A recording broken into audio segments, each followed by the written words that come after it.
Toshkent viloyati ichki ishlar bosh boshqarmasi yangi kiberfiribgarlikdan ogohlantiradi.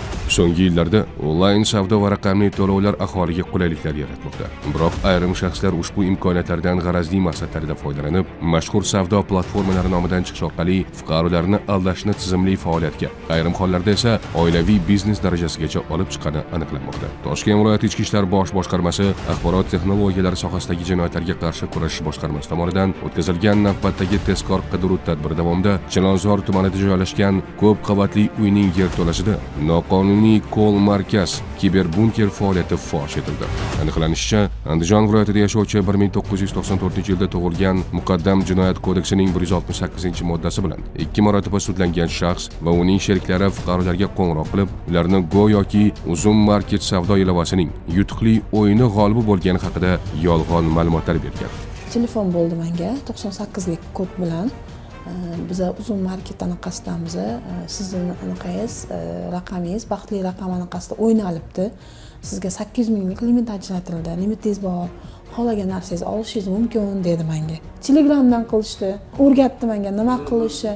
Yuzini ko'rsatmadi menga. Kredit, anaqa narsa olmayapsizlarmi? Yana men nomga men unaqa narsadan qo'rqaman. Mashinanik emasman, unaqa emasman dedi. Podrazeniya qildim-da, to'xtang, siz hozir men yuzimni olyapsiz-ku. Siz hozir men nomga shuni, yo'q, opajon, endi sizni rasmiylashtirishimiz kerak-ku, biz sizga endi podarkani отправить qilishimiz kerak-ku dedi. Keyin olishdi, keyin telefon o'chirildi, bo'ldi. Ertasi kuni menga SMS kelib turibdi. Uzum market shunaqa, sizning nomingizga kredit rasmiylashtirildi.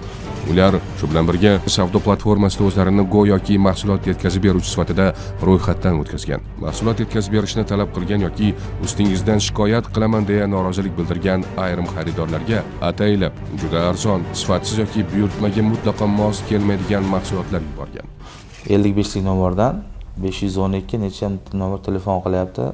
Uzum bankdan telefon qilaman sizga dedi. Aha, nima qilishga? Sizda dedi yig'ilib qolgan cashback bor dedi. Sovg'a tariqasida sizning raqamingiz g'olib deb topildi dedi. Keyin nima qilishim kerak? Sizda 7.200 ming narsa olsangiz bo'ladi sovg'a tariqasida dedi. Goodbook tekshirib chiqdi. O'sha narsani belgilang dedi. Belgiladim. Keyin o'sha narsani narsaga o'tkazing dedi. Keyin o'tkazdim. Keyin tekinga degan. Xo'p, tekinga ishondim endi. Oradan 15-20 o'tiribmiz. Uzun nasiyadan SMS kelyapti. Siz kredit rasmiylashtirdingiz. Nega unaqa keldi dedim. Sirasi telefon qildim. Ularga telefon qilsam, tushunmadi. Keyin o'zim nimalar telefon, sizlarda shunaqa narsa bormi? Yo'q, bizda unaqa narsa yo'q dedi. Yozdim, keyin Xudodan qo'rqib, 102 qilaman lekin, yo'q dedim. Aka ertaga aloqaga chiqamiz sizga. Telefon qilyapti, aka siz narsangiz chiqib ketib qabul qilasizmi? Qabul qilaman. Bu chiqib ketyapti, oradan 1 soat o'tib telefon qilyapti, sizni kuryer kutib turibdi, kuryer narsangiz yetib bordi dedi. O'tdim, chiqdim, borsam ko'rsatyapti, narsa korobkalarni ochib telefon 950 minglik telefon, anaqa pilisos. U 950 ming qatdan bildim, shuni men yozdim, internetga yozdim, narx-navosi chiqib keldi 950 minglik telefon. Keyin pilisosda ham yozdim, 1.300 minglik pilisos. Ikkalasi 2.200 bo'lyapti-da. Bu yo'l bilan jabrlanuvchilarning e'tibori chalg'itilib, ajratilgan kredit yoki mikroqarz limitlarini to'liq o'zlashtirishga erishilgan.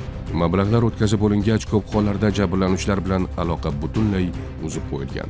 Tekshiruvlar davomida Al-Hikma ilm, Aksiya Tech Shop va Grand Book MCHlar orqali Chilonzor tumanida tashkil etilgan kiberbunkerda 16 nafar operator faoliyat yuritgani, ular ijtimoiy tarmoqlardagi soxta onlayn do'konlar nomidan yuzlab fuqarolarga qo'ng'iroq qilib, dastlabki tergovga qadar 50 nafar fuqaroning 200 million so'mdan ortiq mablag'larini noqonuniy yo'l bilan o'zlashtirgani aniqlandi. Tezkor tadbir davomida 22 ta kompyuter jamlanmasi, mobil telefonlar, SIM kartalar, bank plastik kartalar hamda 2,5 ming nafardan ortiq fuqarolarning to'liq qayd etilgan shaxsiy va moliyaviy ma'lumotlari ro'yxatlari ashyoviy dalil sifatida rasmiylashtirilib olindi.